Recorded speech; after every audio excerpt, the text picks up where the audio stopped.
I was jealous of in high school or who I wish I was like, I'm so glad I'm not them now. Which there's nothing wrong with them, but like there's a difference between when something's handed to you and when something you have to work for.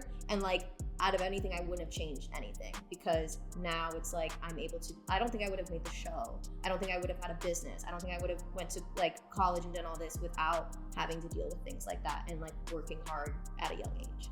No, I mean. So I'm like grateful for it almost. Which, I think that makes sense. Welcome everyone. This is the Connections with Kyland podcast. I'm Kyland.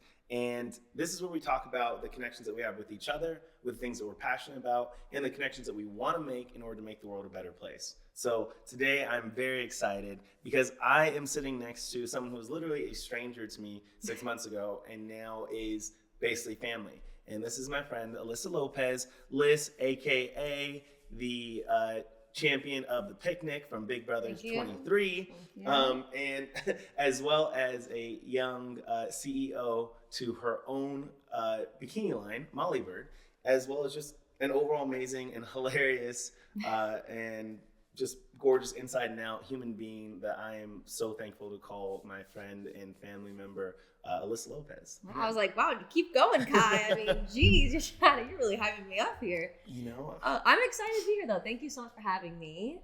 I'm glad that we're hanging out, and not only am I visiting you, exactly. I'm going to be on your podcast, Plot Twist, so I'm excited. Thank you. Yes. No, and it's just like, I think, you know, we had to set up obviously all the video and audio and stuff, and it is weird how not weird that kind of is now.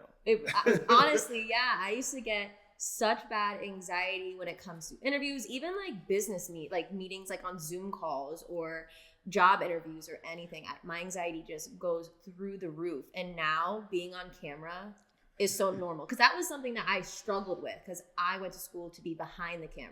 So being in the front of the camera is just super weird for me. And now it's like really easy. So did you think that going into the house that it was going to bother you? Or did you think like, cause I know you're such a long time super fan. You started watching when I was like 9. Yeah. Yeah. I thought so because I am, I'm a very awkward person.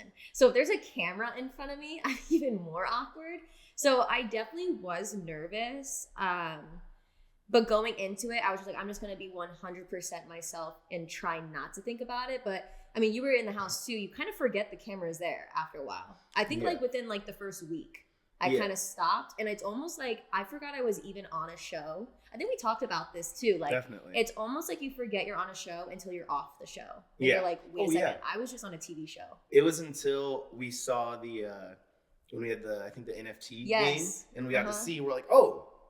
But you're recording this and people are seeing this. And it's like, which we know, like, I think that's always, the awareness is always there that people, because you're paying attention to what you're saying. Yeah. Right. Like, all right, let me not say, like, but you're still, I don't know, I think not seeing the camera people helps a lot because I was talking to someone that was asking me about like, oh yeah, so do you see the cameramen like in the house and stuff? And it's like, no, they're all literally nothing, not even the diary room. Mirrors. Nothing. I thought we'd be able to see Julie too in the diary room. Always thought that. That was the biggest surprise.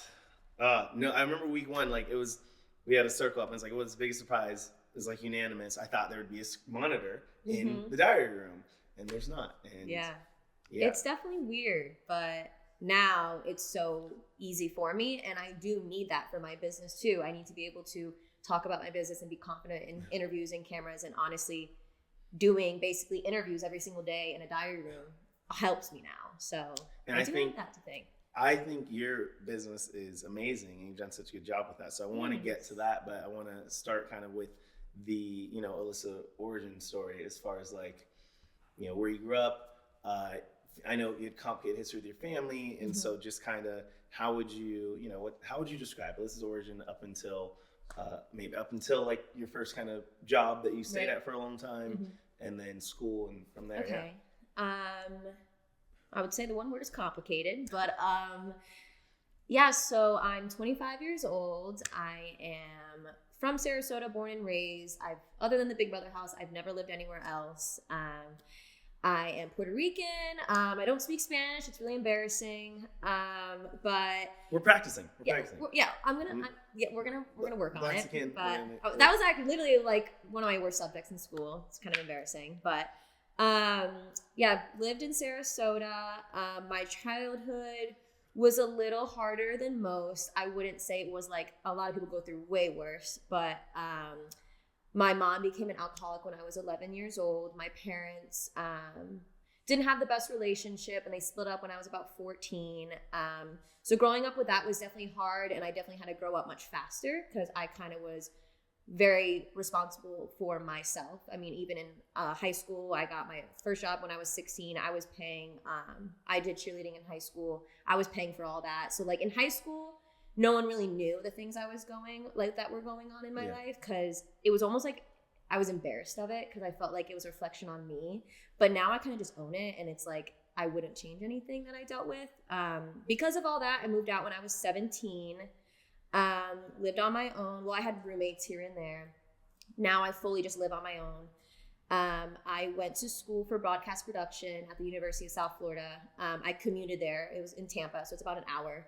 So I commuted there for until I got my bachelor's degree. Throughout that, I was a bartender at good old Hooters. Love it. Let's see, what else? Graduated at USF. During college, I actually have a lot, like I have to really thank Hooters for a lot. Because I was about to say, that's what I was about to ask honestly, about. like such a good bond. Anytime people think of Hooters, it's like, I actually never went into a Hooters before I applied. And I applied when I was 18, and I owe Hooters a lot anytime I've ever traveled, because I didn't grow up being able to travel that much financially. Any traveling I've done was through Hooters. A lot of my confidence I've grown for myself is through Hooters. My true friends are from Hooters. So like I owe a lot to it.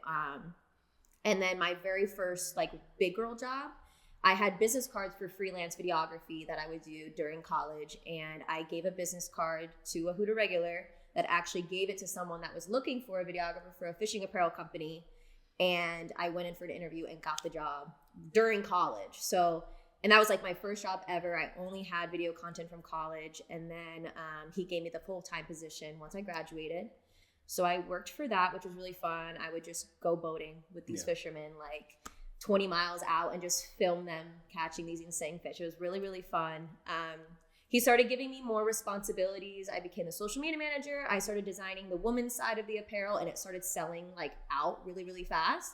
So I was like, okay, maybe I could be good at this too. And the owner of this brand really was like my business mentor and taught me so much. And he kind of made me realize, okay, maybe I could be a business owner as well. Yeah. And he kind of taught me the ins and outs, because I went to school to record on a camera. I didn't go for business school. So he kind of gave me 6 months worth of business school. It was so hard on me. He told me it was going to be hard. I cried like every day, honestly. But so then I tried to think about what brand I could do. And since I was doing apparel, I thought of swimsuits because, again, born and raised Sarasota, Florida. Yeah. Swimsuits are a part of my daily, attire or weekly attire. So I thought I could really showcase that well. And then I just started going with it. I knew I wanted, because I obviously wasn't on Big Brother during this. I was just little Alyssa. Yeah. I knew I wanted a face for the brand, and I wanted someone that's classy, that represents them really well. And I thought of like a fashion model, and I was able to connect with Meredith Mickelson, and she's my business partner now. We're the co-founders of it. She has been in the model industry since she was 16. And honestly, we just clicked instantly. So it was great because I didn't feel different, because she's this famous fashion model and I'm just Alyssa, and she's one of the most genuine people I've ever met. And she has that vision when it comes to fashion that I don't like really have. And we just clicked. We both needed each other. She has wanted to start a brand, but didn't know how. She didn't know how to make the content. And I wanted to start one, but I wanted a face. And we launched it right before I left for Big Brother. Like 4 days. We launched, and then 4 days later, I left for Big Brother. Wow. So here I am. So, yeah, first off, I mean, you were talking about worries for trying to summarize like all that, and you just did it amazingly. I try. So quickly, and I'm like, I have to go back and unpack certain things in there. So as far as like so you move out when you're 17, and what is there anything specific that prompted that? Like, how did you move to that decision as far as like, all right, I need to get out sooner rather than later, or I want to get out, or I want to go, and then where did you go? So I actually graduated at 17. So I don't want people thinking like I moved out when I was in high school. I was almost 18 years old. That was like the main time where my relationship with my mom was not good. It was towards the harder parts of her alcoholism. There was money involved in situations that I was finding out, and for my mental state as well. Yeah. I knew I couldn't stay there.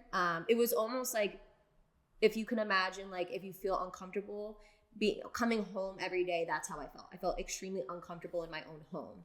And I just realized that I'm better off somewhere else, because every day I would have to deal with situations, you know, waking up my mom or helping her out or driving her here and stuff. And I just realized for my mental health, it was smarter, and I knew I could afford it because I'd been working since I was 16. So it was kind of that, honestly. And I always wanted to, okay, I kind of got that confused. But basically, I moved out of my mom's place into my dad's at first. Okay. I basically took me and my little sister, against her will, basically, you're getting out of this environment, and we're going into my dad's. Lived in a room with my little sister for a little bit, and then my dad actually had a girlfriend at the time and was moving in with her, and there was basically just no spot for me. Yeah. So I was like, almost had to, but at the same time, when I moved out of my mom's, that's where I went to my dad's. But then when I was at my dad's, it was just basically like, you gotta go, Alyssa.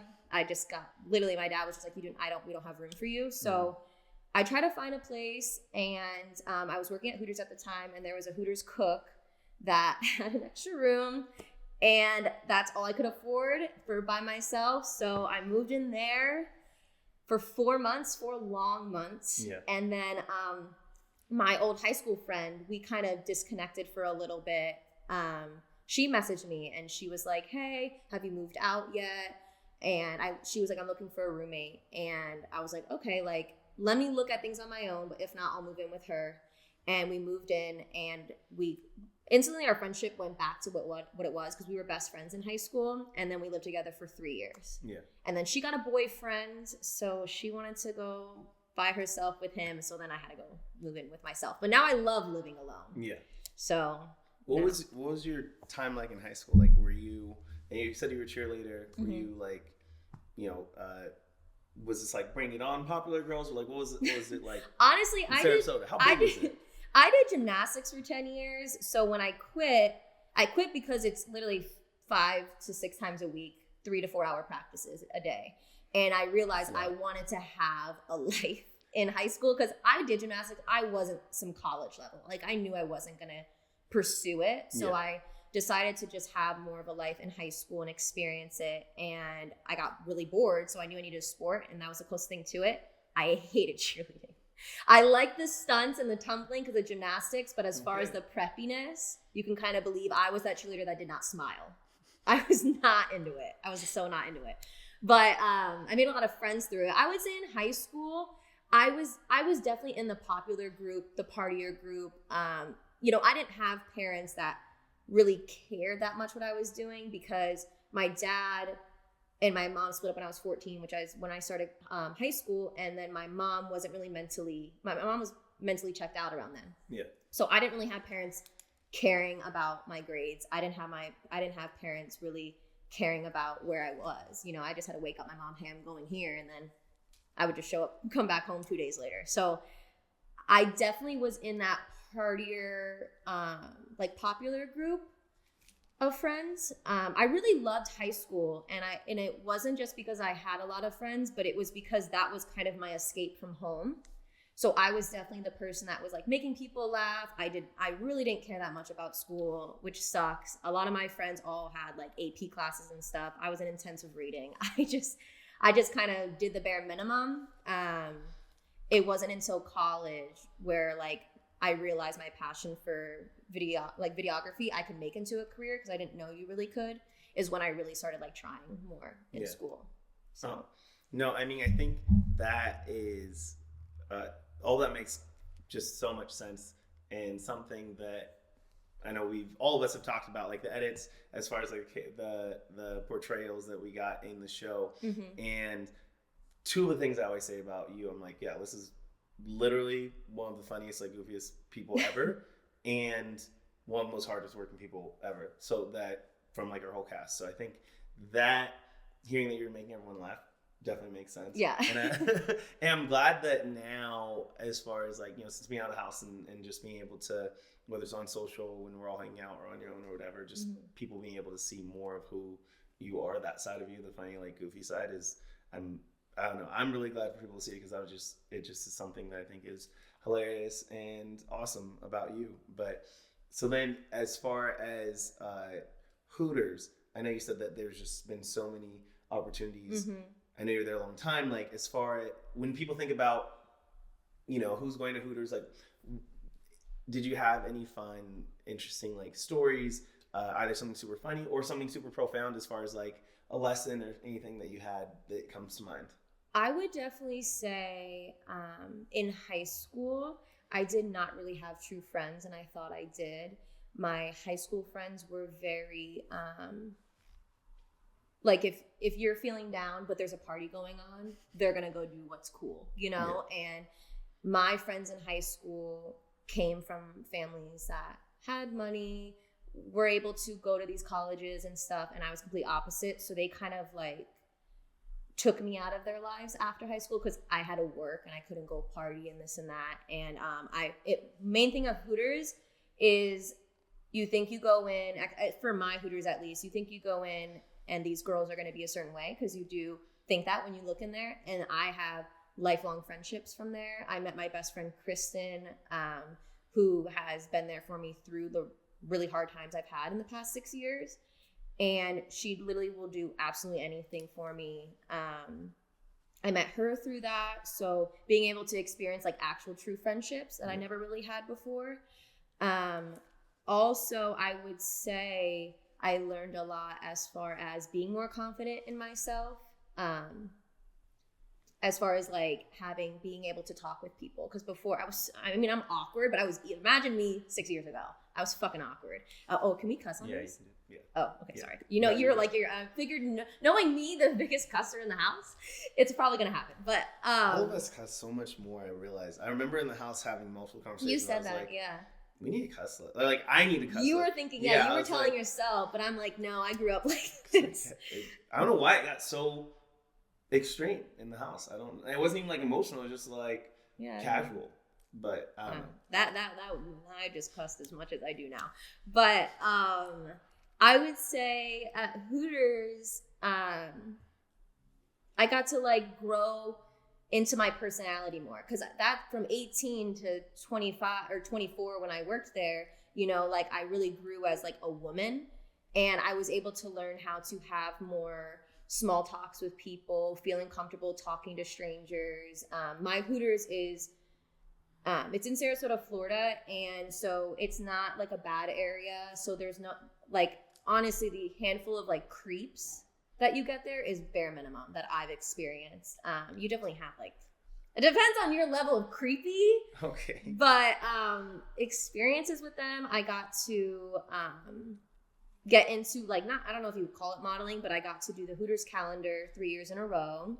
Wow. It's an international calendar. It's amazing. I got to be on a billboard in my hometown. I was on Taxi Tops in Miami, which is really cool. So like, you got to feel confident in yourself. You know what I mean? Like, it's a really amazing company. They've flew me to the Bahamas to do the photo shoot for the calendar. I've done a lot of charity work. I worked with Self-Help International 2 years in a row, where you go to Iowa and there's like golf tournaments to raise money for this. What is that? Self-Help International is basically, it's this organization that travels to different areas around the world that have basically small towns that instead of just giving them the money, they use the money to teach them how to grow their own crops, how to start their own businesses, how to like build businesses for them, and teaches them how to, instead of just giving them the money. Okay. Because sometimes small towns don't know where to go next. So small towns in the States or no, like just overseas. Okay.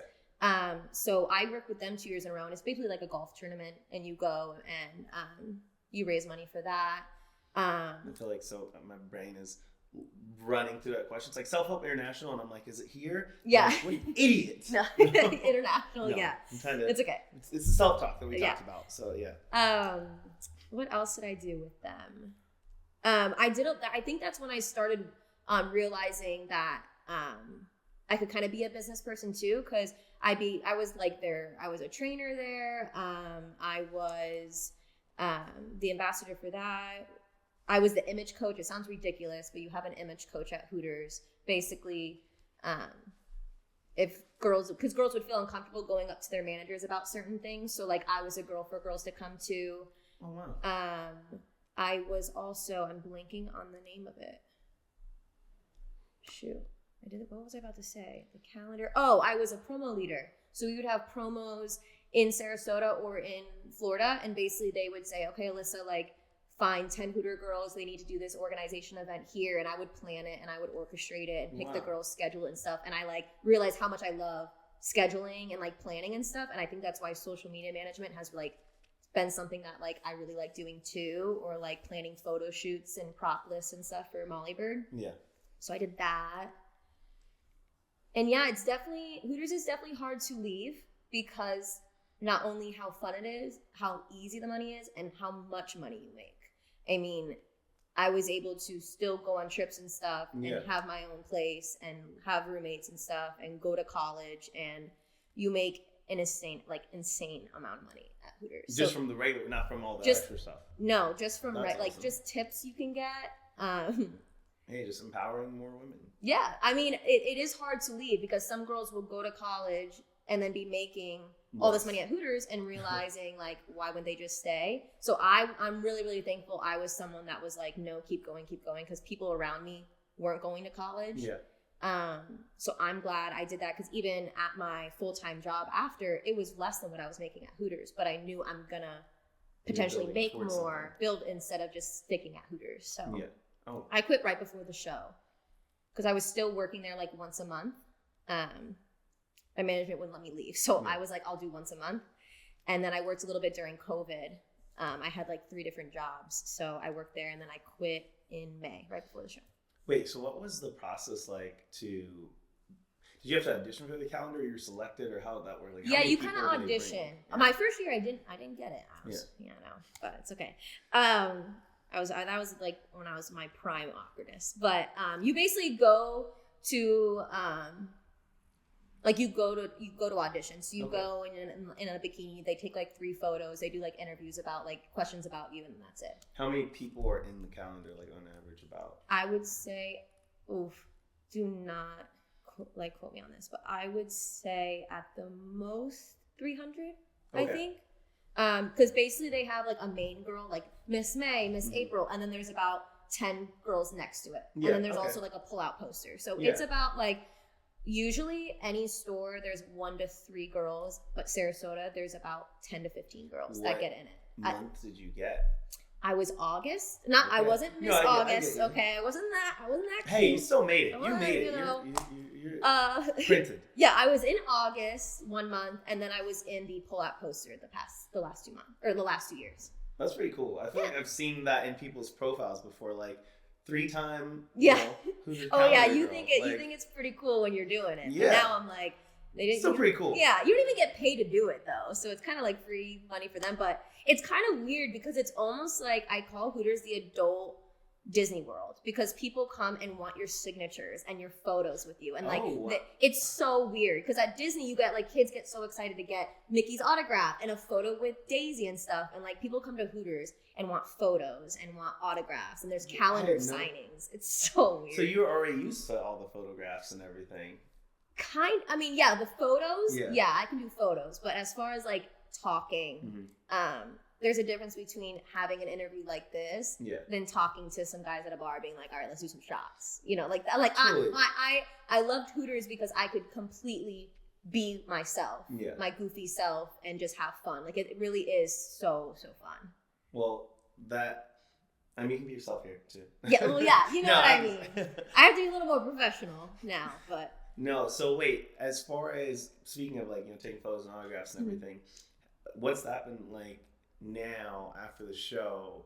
I mean, I don't know how much you and I have talked about that in terms of, I mean, when we've gone out as a big group, like, you know, we get stopped a good amount. Is that in Sarasota or while traveling? Like, where is that happening for you? It happens to me in Sarasota. If I'm out and about that day, I would say maybe one a day. Yeah. Like if I'm at the car wash or if I'm at the grocery store, that will happen. Do you like it? Or I don't mind it. Okay. No, I don't mind it. Because for me, my friends back home, they don't watch Big Brother. Yeah. I know one girl that I'm not really that close with that is a super fan. So I never really got to talk to my friends about the show. So when people come to me and are excited about it, because we talk about, that's all we can talk about now. Like mentally, like it's the only thing I think about still. So I'm okay with talking about it because they're as excited as I am. And it's just real quick anyways. I haven't had someone that made me feel uncomfortable at all. Yeah. And just the compliments we get from our cast, like to think like, they're like, I've been watching since season 1 and yours is my favorite season since season 3 and stuff like that. I'm like, what? That's just like, it's crazy. And it's nice. Like I don't mind it. It does because it doesn't happen as much. No, that's literally as maybe some people. Yeah. Like what I always say too is, I'm just such a fan of the show, and I have some friends, but similar. Most of my friends aren't fans of the show, so I'm just excited to talk to a fellow fan of the show. I'm like, yeah, you're a fan. I'm a fan too. Like I love to talk about that side of it, and we don't even have to talk about me or like our season or whatever. So I definitely relate on that side of it. For sure. It's just the excitement of someone else having the same enjoyment of a show like you do, because my friends don't. They knew I was obsessed with Big Brother. They knew like if Big Brother was on, I'm not doing anything else. Like my best friend Kristen was like, oh, like maybe on season like I think it was All Stars, and she was like, maybe this can be like our show, like we can watch together. And I was like, absolutely not. Like if you're working on a Thursday night, I'm not waiting until Friday to watch it. Like no. So people know I'm like really, really hardcore about Big Brother. What was your live feed time like? My what? Your live feed. See, I didn't watch live feeds. Okay. I was that person that didn't realize how much you learn from live feeds. Yeah. And I was also that person that like, I didn't want to know what was going to happen. Okay. But now that I've watched, especially week 1, the amount of stuff that isn't shown, like I'm definitely like, if I watch the next season, I don't think I'm going to be a live feeder, but I think I'll definitely do like updates on Twitter and stuff. But the amount of stuff that isn't shown, I'm like, wow, like what did I miss on other seasons? So much. Yeah, I'm definitely gonna do it differently now. But I feel that. I actually didn't get to see the show too much until I was trying to remember if I talked about this before in another episode, but this is my first guest from the show, from Big Brother. So thank you for that. Yeah, Exciting. I'm honored. Exciting. But I remember my like best friend basically I lived with for years after college, and like we had, you know, I knew him since I was in high school, and he tried to get me to watch it for about 8 years, and I was like, I'm good. I don't watch reality TV. Bro. Yeah. Like, I'm good. And I literally said no for 8 years. I think I remember because we used to live together in a studio apartment for a couple of years. And it would be, he'd turn it on sometimes. I'm like, what? This is the most random thing. And I would just zone out. It really is random. If you go in and it's the most random, you're just going to see. I'm like, give it time. Because I try to do that with my roommate. Like, she's like, I'm like, just give it time. Give it time. But, and I did not. And I did not all that time. I was like, I'm good. Like, I told him a couple of years ago for season 20. And I was like, all right, this next season, I'll watch it because, you know, you've been wanting me to, and I'll check it out. You know, you watch a lot of movies that I tell you to watch, so it's fine. I was like, okay, what days does it come on? He's like, all right, 3 days a week. I was like, 3 days a week? Yeah, what? Are you kidding me? So finally I decided to watch it, and literally episode 1, I was like, this is my show. I love this. This is the greatest thing I've ever seen. Immediately started watching, consumed another like 5 seasons. So I finished 6 seasons by the time I finished season 20. I was just obsessed. Like hooked. Yeah, hooked. Hard. But since then though, I started like peeking into the live feeds in 20 and then 21 watching more, but I never became like a full-time live feed. I think much more, you know, the update sites, or updates on Twitter. And then just watching like key moments as it got further along. I'd be like, all right, let me see, what are they talking about a little bit, but never like deeply invested. But I've never minded the spoilers though, because I watch every season that I watched Big Brother. I knew at the start, like I had looked up already, okay, who's going to win? Because I wanted to watch it. Like, right. I think Tiff said that she's like, yeah, Kyland never watches, Kyland always watches the player. Like, from the first time I watched it, I was like, I want to play this. And so I started watching just like, okay, who do I need to watch? Yeah. Like, who do I need to watch? That's smart. No, so it was, did all right. Yeah. But super fun. And so going in, just to touch on the show for a minute, what was your first impression? Obviously, and you got sick a little bit. We touched on that after. Yeah, we touched on that after. I blacked out for a little bit. But the first impressions when we met, what was that? If you remember. I'm going to be completely honest. You don't remember. I don't remember my first impression, like first impression. Yeah. I don't think we talked that much, but I do remember when we did. It was in the kitchen before I got nauseous.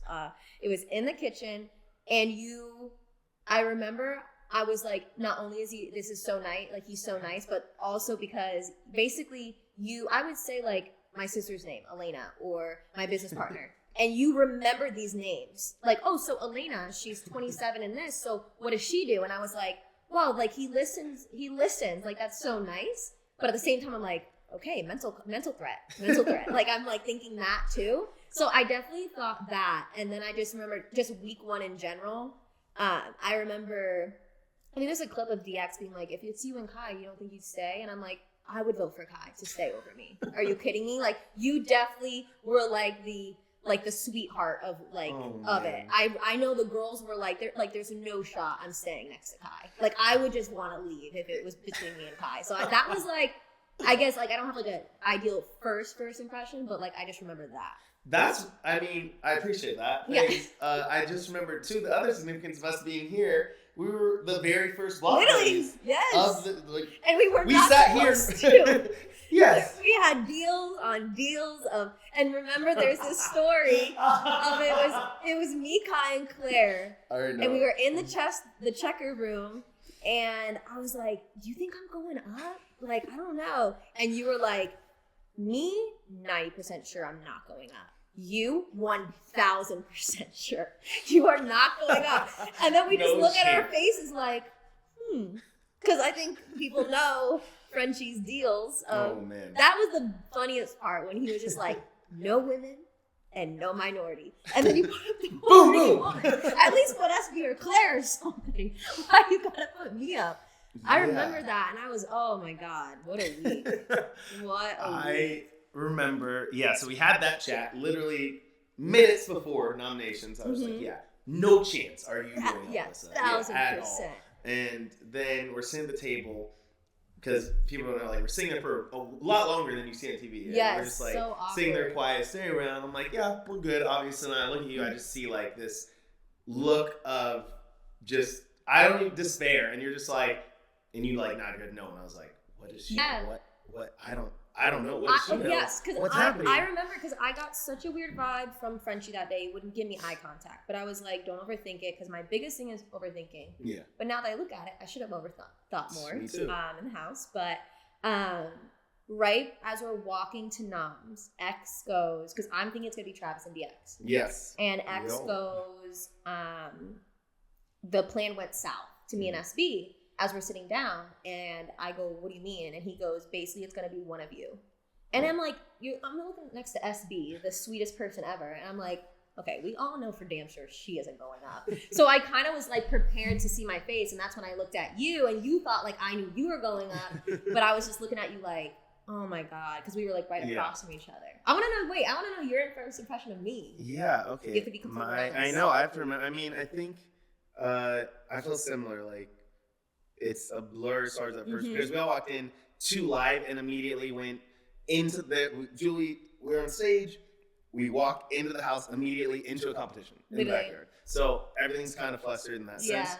But then as far as us all talking, I feel like I should be more prepared, especially since I just asked you, but I'm like, we were talking. I remember, I think, I remember you were nice, and I feel like, you have which sounds bad, but I feel like you have, the stereotypes, like pretty girl who's like maybe not as nice, not as nice off the bat, but just so friendly to everyone, and in a way that, and and silly right away. I feel like you were instantly like not. I've been living in LA. I'm from Southern California. Mm-hmm. Living in LA for a while. You have a lot of girls that are not that just don't let their guard down in public. Like they're afraid level. to be very surface level. And right away you didn't mind like making jokes about yourself, about how crazy all of it was, and that stood out as like genuine really quickly. Was this before I pooped or after? This was before and after. Okay. And then I remember being in the bathroom with you when you were getting sick and just checking. And you were just like, you felt so bad about being sick, and we're just like, don't feel bad like at all. Like it's fine to be human. And by then we hadn't even really talked about your anxiety or anything. It was just like we were just like, hey, like it's a lot for all of us. Don't feel bad. And you were just so, and that, I don't know, it was vulnerability that was that was the vulnerability, like physical vulnerability. But then before that was just the emotional, mental, like not worried about being silly and being fun right away. And that was refreshing and awesome because you walk in like a supermodel. That was a lot. Yeah. It's like, I'll take it. Yeah, and it just that whole week though was we were taking in a lot. I really thought that's how the show was gonna always be. Oh I was my like, gosh. I was like, I don't know if I can do this. Yeah, like that's just Funhouse. I remember walking in and Frenchie was already like always Frenchie, love ya. Yes, of love course. ya, Frenchie. You gave. I mean, we'll see you on the farm soon. As a super fan, usually week one, and that's why it's hard to get people into the show because week one is kind of boring. Like there's not alliances formed. You don't see you don't see people's personalities come out so soon. And like these big things happening. So Frenchie really gave that to every people. night, 4 a.m. up to 4 a.m.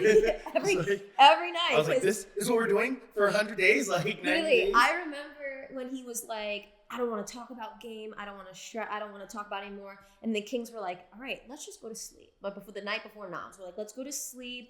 That way we're not bothering him. No, we realized the last person that talks to Frenchie is what's going to happen. Yeah. I mean, literally within, as soon as he put me on the block, I was in that, they didn't even show like how long it was. I was in that room for like 4 hours talking to him. And then he just completely changed his mind. So I was like, all right, perfect. Thank God. Yeah. But I remember after that, we were up till 4 a.m.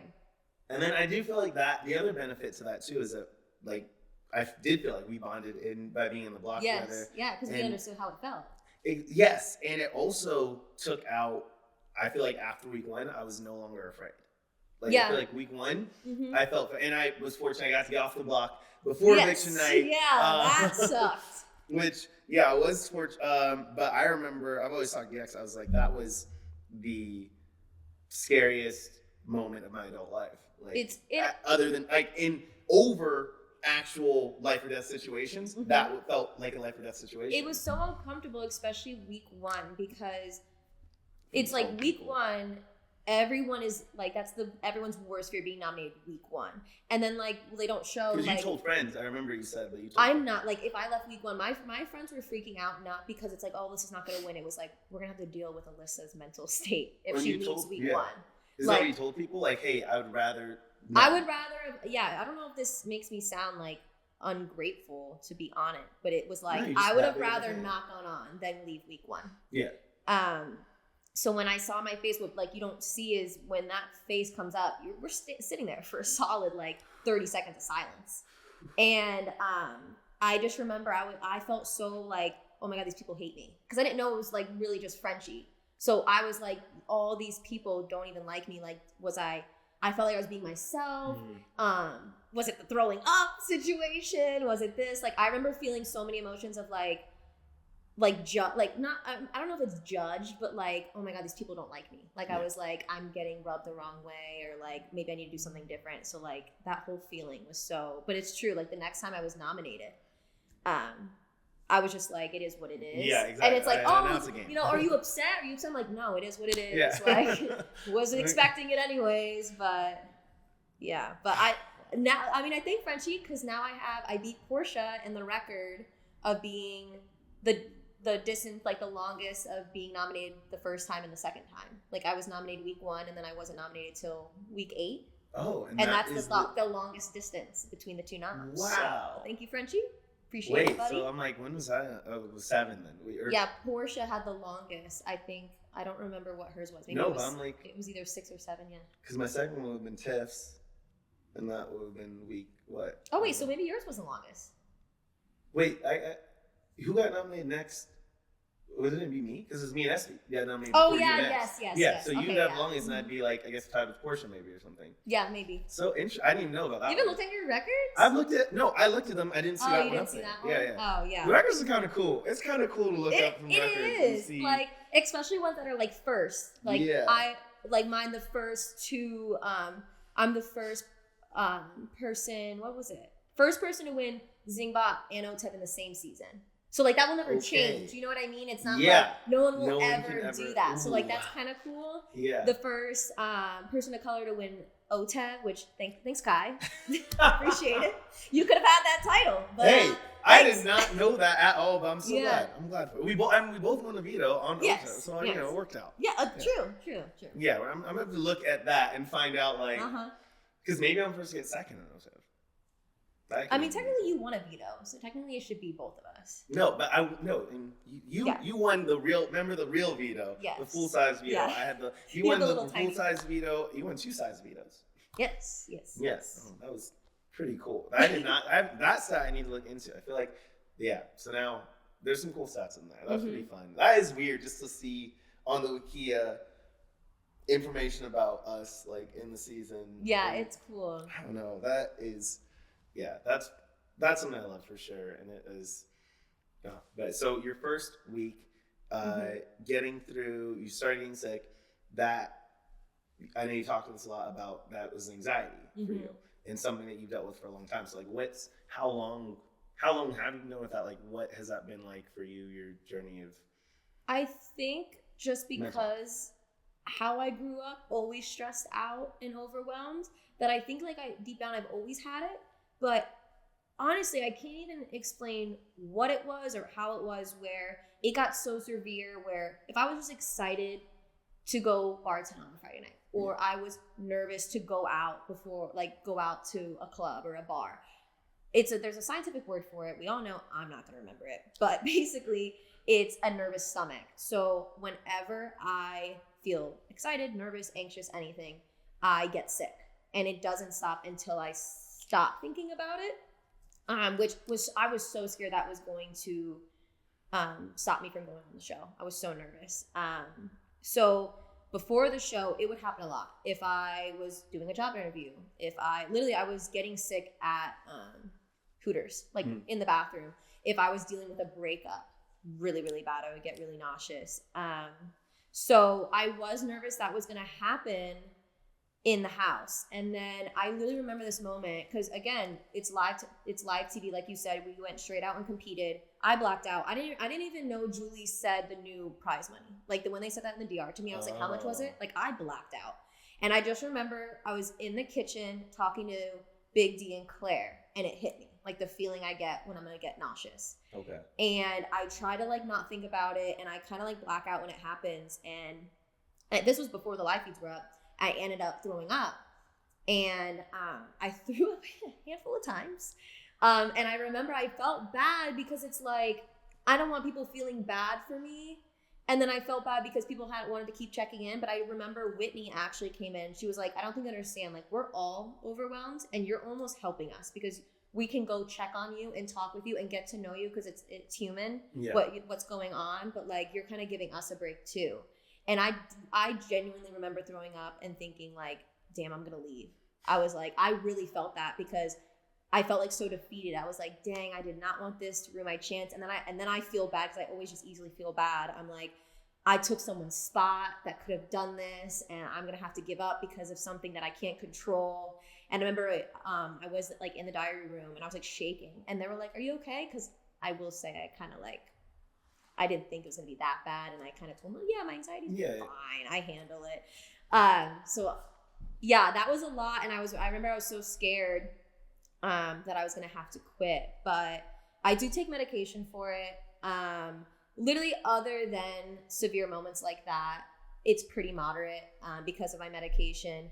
But again, it's like big moments like going on national television on your favorite TV show is what's going to affect it. The show, it's crazy because the show definitely helped, because now I don't get a nervous stomach during interviews, during work meetings. I would. I'm much more comfortable on camera now. I don't get it as much, I will say. And now I hope if other people have different types of anxiety, they can see you can do it too. Because literally that was the only time I got sick. There's times where my anxiety doesn't make me eat, and I definitely lost a lot of weight in the house. So on slop the most? Yes. Yeah. I was on slop a third portion of my time in the house. Yeah, loved it. So the slop didn't help either. And then by the third, because the first week I was on the block, anxiety overload, new people on a TV show. So I barely ate the slop. The second week, I honestly kind of liked it. I don't know, but I was like chowing it down. And then the third week, I was just so over it that I just didn't eat. Like I literally did not eat. So I lost a lot of weight in the house, probably because of the slop, and then also the anxiety of it. It's like, I don't know if this was for you, but it's almost like I forgot that I was hungry in that house. Like I didn't. Yeah. I don't know. We all lost weight. I mean, no, we all. Yeah, we all definitely did. But it was almost like I just forgot to eat too. So yeah, I don't know. I've always dealt with the anxiety. I don't really know why. I remember the moment I got sick and they thought something was internally wrong with me. I had to do a bunch of tests and everything. Obviously my first thing, oh my God, am I pregnant or something? So I'm getting sick over like smells of food at Hooters. And it literally, the first time I ever threw up from my anxiety was at Hooters. And I was, I think, like 19 or 20. And I didn't know what it was. So I don't know why it happened, because it was just a casual night at Hooters where it happened. Yeah. And then I went to some doctors and figured out it was anxiety. So I've just been taking medication ever since. Okay. So wait, you're taking medication since 19? Since I was 19, yeah. Okay. Mm-hmm. And how does that help you? Yeah. I mean, it definitely helps. Basically, like, I feel like it's 50% because I don't take a really high milligram. I'm like too scared to. So basically mine is kind of like a energy booster in a way, like how my doctor explains it. It's kind of like, it helps me think positively and kind of gives me energy where I'm not having those negative thoughts or overthinking certain things. And I feel like also, I might sound crazy, but I feel like it's like that placebo effect where like I'm taking my medicine. So my brain knows I'm going to feel good today. Yeah. That might sound ridiculous, but I feel like it's 50% of both of those. Like it gives me basically an energy booster to feel happier in that day without thinking negatively. So, but obviously with it being such a small dosage, it's not going to help me during the big times of like how I got sick on Big Brother. No, I think that's, I like to talk about that because I think it's just helpful for people to understand more about their own mental health, to look into it, and to remove any sort of stigmas and shames like around medication. Like I take medication for the ADHD that I deal with, and I know when I first got diagnosed, like I was super anti-medicine, and I was like, okay, what are all the things I could do? And then as soon as I started discovering like not just the helpfulness in school, but then also in my adult life over the last couple of years, I've really learned, because even in school, I would still kind of not want to take it, even when I noticed the benefits of it, as far as like with my schoolwork and such. But then talking to specialists as an adult, I was like, oh wait, so there's actually all these other impacts in my personal life and my social life that this neurodivergence like causes me because of an imbalance, and figuring out like, okay, this actually, it's not about giving me some sort of performance enhancing drug. It's about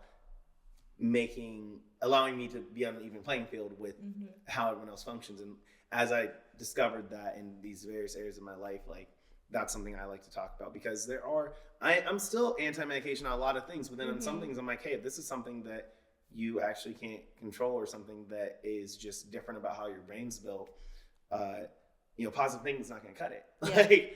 Yeah. Your meditation only can go so far. So I'm glad. That's why I wanted to, find out more about like your journey of it, and then just remind people, because I think that you are someone who is, so inspirational in so many ways. And so when you talk about how, even your upbringing, your complications with your family, you used to think that was like a reflection of you, and you used to not want to talk about it, be embarrassed about it.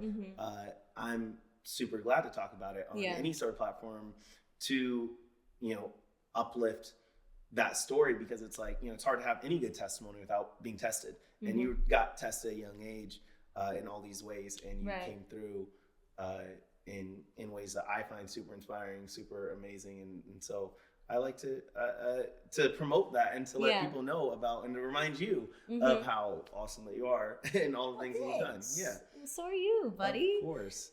Yeah. For me, the fear I have with medication is because of like family stuff where I have addiction can be, what's the word I'm thinking of? Hereditary. And out of my sisters, I feel like I've always had a fear that I would be the daughter that would become an alcoholic like my mom. And I've always been a fear of having like addiction like that. So when it comes to medication, especially with anxiety, because sometimes if you have anxiety and depression can kind of be medicated the same way sometimes, because technically my medication is an antidepressant.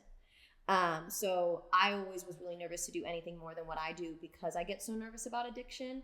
And I was talking to Hannah about this too yesterday, where the show really helped me realize that too, because I started drinking and partying when I was 14 years old. I definitely experienced things like that at a young age. And I always had that fear of like, I'm going to be the alcoholic out of my sisters. And the show almost helped me realize, because I would go out and stuff with Hooters, drinking at Hooters and stuff. And the show, we don't really drink that much. And the show made me realize I don't depend on it, and I don't need it to have fun. I don't need it to function. Because I was going out a bunch before the show.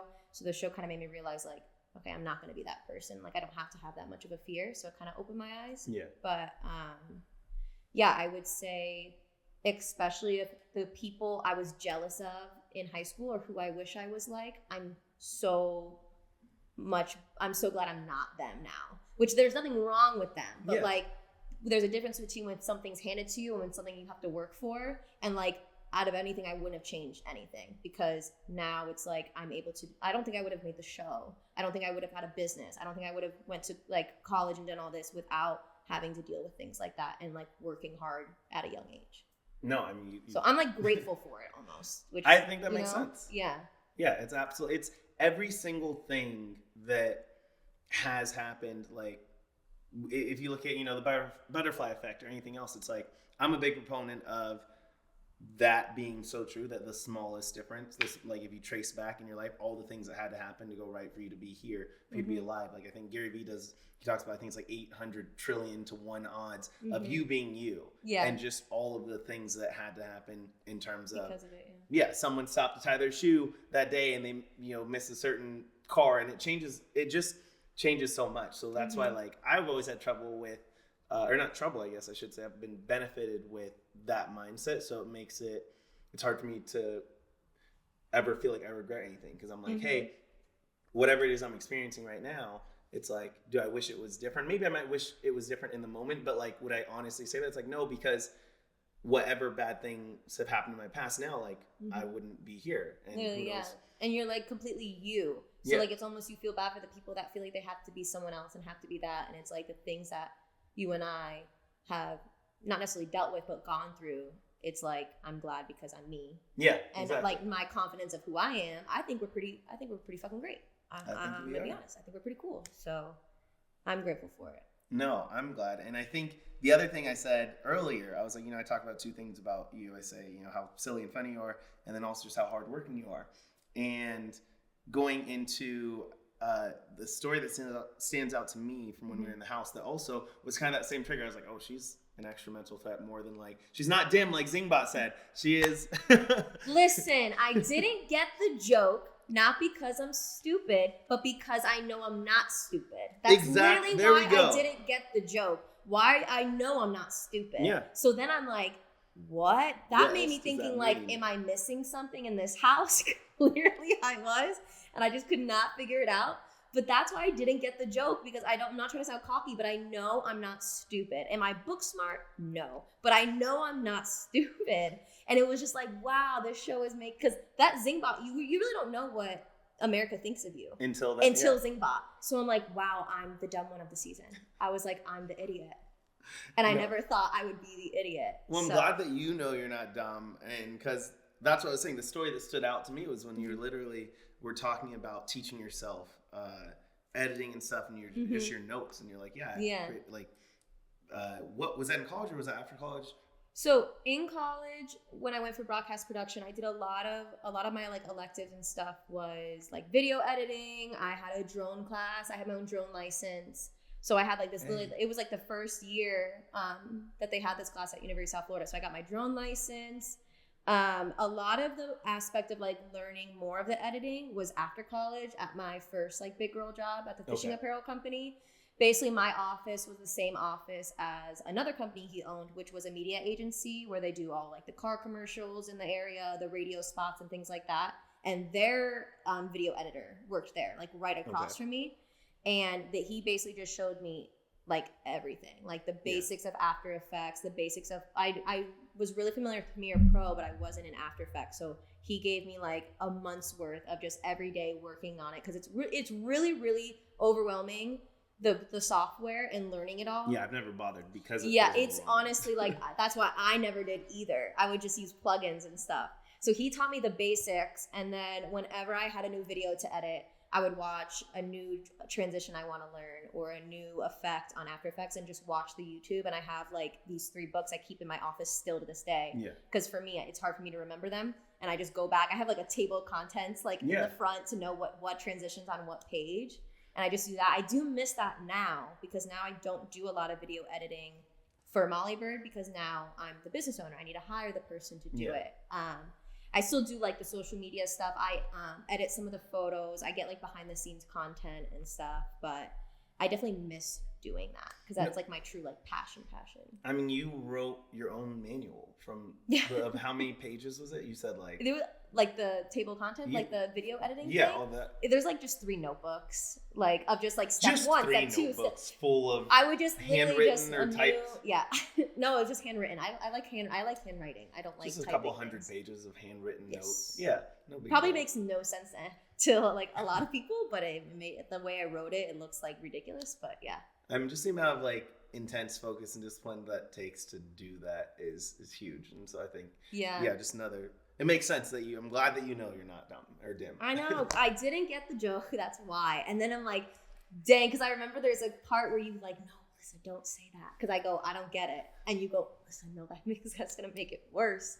And I remember after when I was talking to production when I got evicted, they were like, yeah, it was so cute. I'm like, damn, that made me look even worse. Like that made the joke perfect for me. So hey, good television. Exactly, I gave him good television. I gave you good television. You know, that's what I was there for. So no, I mean you're there to accomplish a dream because you talked about it. You had that on your dream board. My vision board, in the center of my vision board was the Big Brother logo. Yeah, Big Brother logo in the center of my vision board, and it sounds like people have like their number 1 bucket list goal is to do this and that. Literally mine was Big Brother. Like I always like, I feel like my personality would be good on this. I feel like I could, I don't know. I just felt like I would be at least decent at it. So yeah, as soon as I turned 21, I kept applying. Well, you're much more than decent at it. I think I'm the winner of the losers, ladies and gentlemen. Thank you very much. No, you were amazing. So many compliments in the game that you can give. But as far as your vision board, you had that, and then so now on your new vision board, I know you are growing Molliebird. So Molliebird, obviously, amazing, awesome, very hot bikinis that you guys are making and distributing. And so, like, what's the next like exciting part for that for you? So right now we're in the process of launching the next line. Obviously, when I'm gone for 3 months, I don't know if people know, but when I launched the brand. It took because of COVID, it took much longer than we thought. I launched the brand. 4 days later, I left. That's when we had no phones, nothing. We didn't know. My business partner, Meredith, her brother passed away. Yeah. And that was like her best friend. And so not only am I gone, the person that's doing all the content, now the face of the brand is gone because she had to, get away from social media, be with family and everything. So really, Big Brother was like the saving grace like of the brand because I was able to promote it while I wasn't there. Our Instagram got hacked when I wasn't there. Oh, wow. I scheduled 3 months worth of social media posts, and because it got hacked, disappeared. So our other business partner really had to put a lot of work into it when I was gone. So now I'm in the process of launching the next line. definitely starting a brand, especially your first time, when I wasn't a business owner before, you learn from different mistakes and things you want to get better at. So I now, I want people to expect more so individual launches every month or two, where it's one style.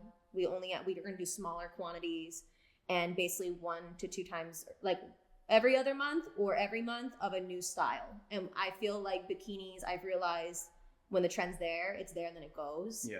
So we want to just kind of have something super trendy every single month where, girl, it's something totally different. So I'm working on that. I just got to see Meredith yesterday. Nice. So we already have March. It's basically going to be the end of March is when we're going to launch it. And then we already have May and July suits ready to go as well. Oh, wow. No, so just some photo shoots coming up, one more giveaway before we're done with, because we have a little bit more to sell out of. But yeah, just doing that. And as far as the work too, because it wasn't like you to set up that launch before going Big Brother, you were working on that for a while. Yes, a really long time, because it's like, not only is it like, it's not like a product, it's an apparel brand. So you kind of have to have a story behind it, and you have to do the logo and the name and all this. Like, the amount of work you have to put into making a brand is insane. I had no idea. But yeah, you have to find the manufacturer. You have to get the logos. You have to figure out what your niche is and like what your brand is, because you don't want to be all over the place. You want it to make sense. And thankfully I had my my mentor that I had my mentor that was able to help me out and like learn that stuff, because all I knew was content. So you have to design the suits, and a lot of the times, the manufacturer sends them, then you have to adjust them, then you send them back, then you pick the fabrics, then you pick the colors, then you pick the this and then that. So before starting a brand, it's like so much work. Well, I think it's hilarious too that your mentor, like in your early experience, was on like fishing apparel. Yeah, and now he's helping with a swimwear line. Different. But because you're not a fisher, right? No, I'm a big fisherman. I never fished in my life when I got the job. The only fish I knew was a goldfish. I didn't know anything. But my mentor, when he hired me, I was still in college. So my like resume, because for like videography, you have to have like a reel. It was like my college stuff where I look back and it's like so embarrassing, because like that's how you know you evolve or get better. Like, no, not those, not from my childhood music video making days, but like that's how you know you're getting better at your craft, when like you look at things a year ago and you're embarrassed of it, because it's like I don't know. So college videos is all I had, but I was basically, he wanted a woman presence in the office because he didn't have that at the time, and I was the only woman he interviewed that could film, edit, and had a drone license. Nice. So that was like what it was, and he saw like I was still in college and hard, like working hard. Opportunity met preparation. Yeah, so he wanted someone that was, you could tell like the hard work, necessarily how good they are at it too. Yeah. And I was someone that he could easily teach me certain things. So that's awesome. Yeah, that definitely helped. It definitely helped a lot. So definitely, I don't know, I'm glad to dive into more of your story and everything here, and just really appreciate your time. Just as we start to wrap up, one of the main questions that I like to ask every guest is, what's the most significant, important connection that you've ever made? And that you can think of, like, it could be a connection with a person, or it could be a connection with a passion. It could be a connection with, an event or memory or whatever it is. It doesn't, just however you define that question. I would say my connection with my business mentor. Okay. Because I feel like if I didn't have that, I don't know how far as a business owner I would be. When we had our interviews for Big Brother and stuff, when they were like, who is your hero? Yeah. I put him, because not only has he helped me as far as business, but at a personal level as well, him and his wife have really helped me. He kind of grew up a little similar to me, so he kind of understands it. And the fact that someone took a chance on me without me having any business expertise, nothing, someone that was just like, I'm successful in business and I want to do that for someone, and the fact that he chose me, I owe like a lot to him and his wife. So I feel like that connection for sure. That's really beautiful. That's amazing to have. I'm happy for you to have that. Thanks. No, I mean, also the other connection I imagine is I forgot to bring up you have 2 dogs. Yes. My 2 dogs. Piper and Jeter. Piper and Jeter. As I was holding onto that wall on the wall comment, all I thought about was getting a photo of them. So I'm like that dog mom that is like, they're like my kids. Yeah.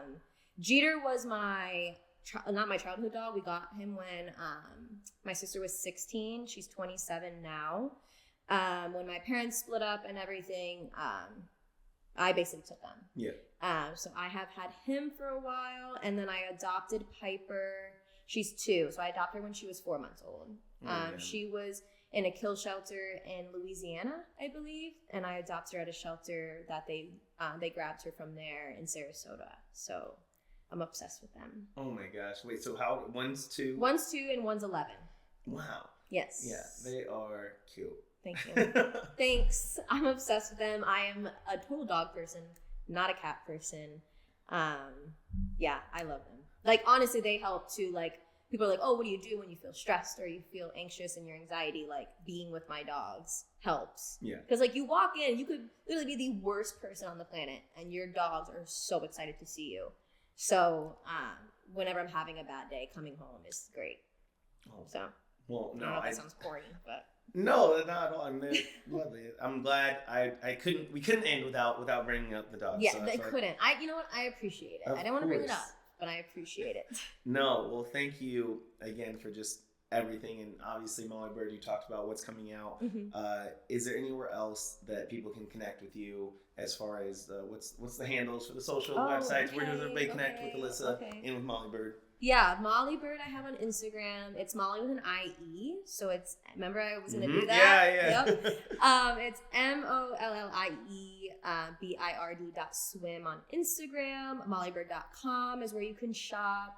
My Instagram handle is AL3OSPE3Zs. So we'll like link Alyssa Lopez. We'll in the details. It'll be there. Yeah. I'm trying to change it. There's a lot of Alyssa Lopez's in the world. Lopez is a very common Spanish last name. Twitter, I'm not really on Twitter that much. I don't know how to use Twitter. I don't know how to like. I just repost things when I find something funny. But it's Liz Lopez. You can't all be Chata, all right? Yeah, Liz Lopez with 2 Z's at the end of that. I'm on TikTok a little bit. I don't know if you want to watch those. You got some funny voices. I try. I think it's Alyssa. It's the ALOOPEZZZ on that. It's a good platform too for the silliness. I feel like things you've done on there. Yeah, they crack dancing videos you will not see on there, but really basic first try TikToks are on there. Perfect. That's what I'll say if you're into that. Okay. No, well, I love it, and I love you and appreciate you, and I'm so glad that we got to connect here.